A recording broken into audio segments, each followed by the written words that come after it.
Corona संकट के बीच चुनाव आयोग ने 5 राज्यों में विधानसभा चुनाव की तारीखों का ऐलान कर दिया है। चुनाव आयोग का कहना है कि 7 चरण में विधानसभा चुनाव करवाए जाएंगे। पहले चरण का चुनाव 10 फरवरी को होगा, तो वहीं पंजाब, उत्तराखंड और गोवा में एक चरण में ही चुनाव होंगे, जिसकी वोटिंग 14 फरवरी को होगी। And health experts as well, health secretaries of the states. We also had discussions with the Union Home Secretary on this issue. After taking all these views and the opinions and the ground situation, we decided to announce elections to the 5 states with safety norms in place.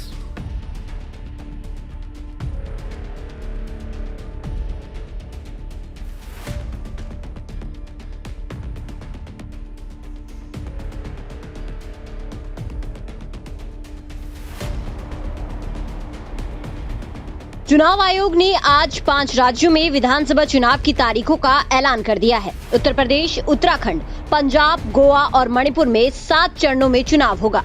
शुरुआत 10 फरवरी को उत्तर प्रदेश से होगी। सभी राज्यों के चुनावों के नतीजे 10 मार्च को घोषित किए जाएंगे। चुनाव आयोग ने कहा कि कोरोना के बीच 5 राज्यों के विधानसभा चुनाव में सख्त प्रोटोकॉल का पालन कराया जाएगा। 15 जनवरी तक किसी भी तरह के रोड शो, रैली, पदयात्रा, साइकिल और स्कूटर रैली की इजाजत नहीं होगी। वर्चुअल रैली के जरिए ही चुनाव प्रचार की इजाजत होगी। जीत के बाद किसी तरह का विजय जुलूस भी नहीं निकाला जाएगा। मुख्य चुनाव आयुक्त सुशील चंद्रा ने कहा कि देश में 5 राज्यों की 690 विधानसभाओं में चुनाव कराए जाएंगे। 18.34 करोड़ मतदाता चुनाव में हिस्सा लेंगे। कोरोना के बीच चुनाव कराने के लिए नए प्रोटोकॉल लागू किए जाएंगे। सभी चुनाव कर्मियों को कोरोना वैक्सीन की दोनों डोज लगी होगी। जिन्हें जरूरत होगी उन्हें प्रिकॉशन डोज भी लगवाई जाएगी। चुनाव आयोग ने कहा कि डिजिटल चुनाव किए जाएंगे। कोई विजय यात्रा या समारोह नहीं किया जाएगा। हम स्थिति देखेंगे तब फिजिकल रैली की इजाजत आगे देंगे। मास्क और कोविड प्रोटोकॉल अनिवार्य है। कोविड प्रोटोकॉल सख्ती से लागू करने होंगे। Commission has decided that no road show, padayatra, cycle, bike vehicle rally and procession shall be allowed till 15th January 2022. Commission shall subsequently review the situation and issue further instructions accordingly.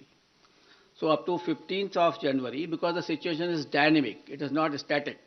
No road show, no padayatra, no cycle, bike or vehicle rally and any procession.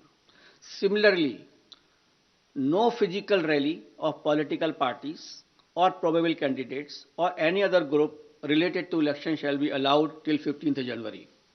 Commission shall subsequently review the situation considering the situation of the pandemic and issue further instructions accordingly. So up to 15th of January, there is absolutely moratorium of physical rally and physical road shows. Between 8 p.m. and 8 a.m., no rallies and public meetings. Similar like a campaign curfew that on any campaign day. That will continue. No nukkad sabhas will be allowed on public roads, roundabouts or public streets or corners. चुनाव आयोग ने कहा कि आचार संहिता लागू होने के बाद हर एक पहलू पर आयोग की नजर रहेगी, चाहे वो पोलिंग स्टेशन का संरक्षण हो या फिर निष्पक्ष चुनाव कराना। 5 राज्यों के विधानसभा चुनाव में प्रत्याशी ऑनलाइन नॉमिनेशन कर सकेंगे। उन्होंने कहा कि छोटी वोटर गाइड भी मुहैया कराई जाएगी। लोकतंत्र के लिए ये जरूरी है कि ज्यादा से ज्यादा मतदाता चुनाव में मत डालें। इन चुनाव में 18 करोड़ से ज्यादा वोटर हिस्सा लेंगे। इससे पहले चुनाव आयोग की टीम सभी चुनावी राज्यों में दौरा कर स्थिति का जायजा ले चुकी है। इसके साथ ही सभी दलों के बीच चुनाव को लेकर बनी असमंजस की स्थिति भी पूरी तरह से खत्म हो गई है। चुनाव आयोग द्वारा तारीखों के ऐलान के साथ ही सभी राजनीतिक दलों की एक नई कवायद शुरू हो जाएगी। बता दें कि देश में बढ़ते कोरोना के मामलों को देखते हुए कांग्रेस ऑनलाइन कैंपेन कर रही है।